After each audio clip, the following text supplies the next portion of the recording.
A bunch of people always ask me, what camera do you use? Is it worth buying? Should I buy it? Is it really that good? So look, this is what we're gonna do. Today, I got 8 minutes and 5 seconds or less to talk about this camera because I ain't never talked about it before. And I've been using this thing. I mean, this thing got me and us to where we are today right now. I don't did everything with this camera, even things that I shouldn't have done.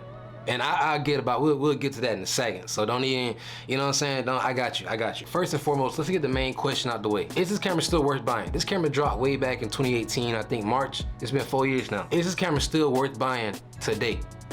Hell yeah, hell yeah. Let me just explain to y'all real quick why this camera is still really good to buy. Even in 2022, 4 years later when this camera first dropped. I really feel like this camera right here is a really great camera to start off on YouTube when it comes to vlogging and even just recording like we are right now on a setup and stuff like that. I think this camera is really good at the price that it's set. I don't know what the price is at now. I bought it for like $700-800. The price might have dropped by now. It might be $600, but I'll put the link down below in the description. It's one of the cheapest cameras with good quality that you can get with the flip out screen. Now don't get me wrong, you can get the cameras with a flip out screen, but the quality just don't quite compare for the M50 with the price that it's set. I've been using this camera for 3 years. I no longer use it as much anymore. This camera just turned into my streaming camera now, so it's my face cam pretty much. But after using it for 3 years, I pretty much know the ins and outs of this camera. I know everything that it's good at and everything that it's not. And like I said before, I use this camera in times that I shouldn't have. What I meant by that was I don't use this camera in weather conditions that I shouldn't have been using it, but I made it work. I don't use this camera in lighting conditions that I shouldn't have used it in, but I made it work. If I had to really pick and say what this camera is really suited more best for, whether it be in photo or video, man, I probably end up going with video. Not only for the flip out screen, but this camera also does shoot in 4K. Now mind you this, I don't like this about the camera. It's a mirrorless camera for one. That's not what I don't like. I don't like that it comes cropped with a 1.6 factor. So that means this right here is a kit lens that it comes with. It's a 15 to 45 mil.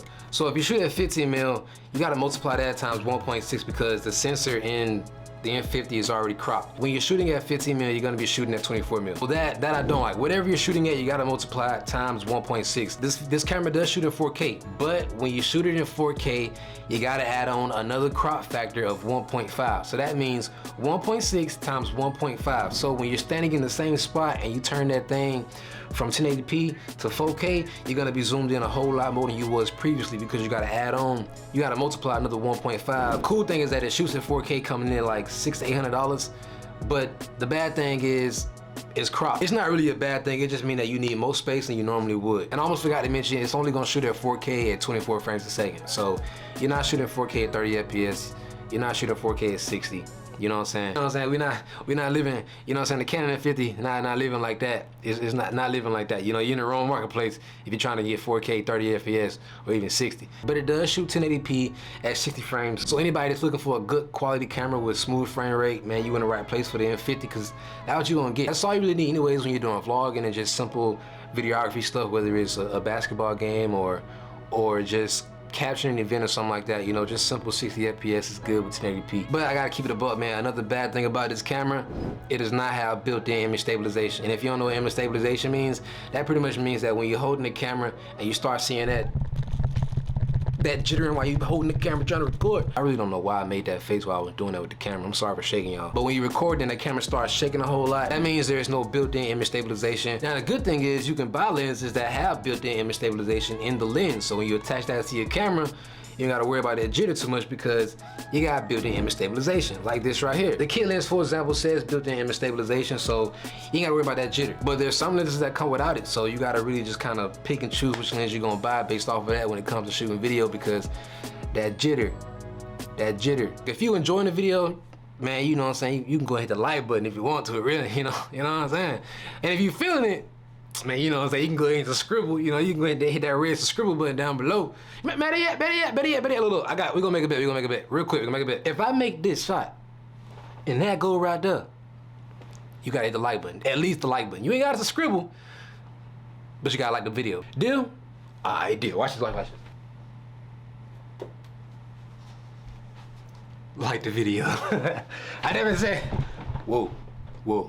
Earthquake. I really feel like this camera is really suited and best at just simple vlogging and stuff like that. And you can do photos and videography, simple things like that. And I've done it. I've made it work. But when you're just like starting off and getting into cameras, I think this is a great camera for vlogging and doing things like that with YouTube, with or without YouTube, but just social media in general. Now, when we get into the photo side of things, there's not really too much for me to explain and say about the photo side of things besides the fact that this camera does not shoot great in low light situations. If you're in a low light situation, this camera is not gonna perform the best. You're gonna start seeing a lot of grain and color noise in the photos when you start cranking the ISO up above 1000 and 1250. So when it comes to low light, this camera does not perform the best, but if you know how to shoot, you can make it work. And if you know how to edit, we won't even notice. In fact, all the photos from the video introduction is shot from the M50. But just let the photos speak for itself when it comes to the quality and everything. Like I said, I don't really have too much to say. I definitely do feel a lot more comfortable shooting this with video rather than taking photos with this camera. But you can do both. I just really feel like this camera is really great nowadays for social media purposes when it comes to maybe TikTok, Instagram, YouTube, shooting the reel, things like that. But trying to get into professional work and shoot commercials and things like that, it ain't really cut off for all that. You can do it, but there's better cameras and stuff out here to do that stuff with. And I've shot a good bit of projects on this camera and made it work. Did we pass 8 minutes yet? Because I'm recording right now and it's 16 minutes in. I've done a lot of retakes. I hope we not. I'm about to wrap it up. I know there's always a lot of people out here trying to get into cameras nowadays. Cameras have become much more easier and much more mainstream when it comes to buying due to social media and things like that. Like I said, 4 years later and this camera is still a great solid camera to start off with. I love this camera to death, man. I used it for 3 years straight. I still use it. Still use it when I can. I gotta get it fixed. As you can see, like I got this little piece right here. Look, this little piece right here is coming off. I gotta fix it, man. I put this thing through so much work, so I might be a little biased, but ain't nothing wrong with that because I've had a lot of good things happen out of using this camera and a lot of good feedback from using this camera. I mean, if you're thinking about buying the Canon M50, go buy the Canon M50. You won't regret it. You won't regret it. If you're looking to get a startup camera starting off on YouTube or just taking just taking photos and getting into videography and stuff like that, I promise you won't regret it. Just take in mind the cons that I said that come with this camera, because if you don't, hey, you on your own, man. Like, I'm not tell you. Anyways, man, this one will wrap it up. I'm gonna catch y'all in the next one. Much love for coming in, tuning in. If you didn't already, hit the like button and subscribe. We almost hit 100 subs, which is crazy because it was just like in August or September, I was at 50 something and I had no intentions of getting more subs, and here we are, almost at 100. So we 4 subs off right now from where we stand. So I really appreciate that. But yeah, I'm gonna holler at y'all next one, man, and I'm out here.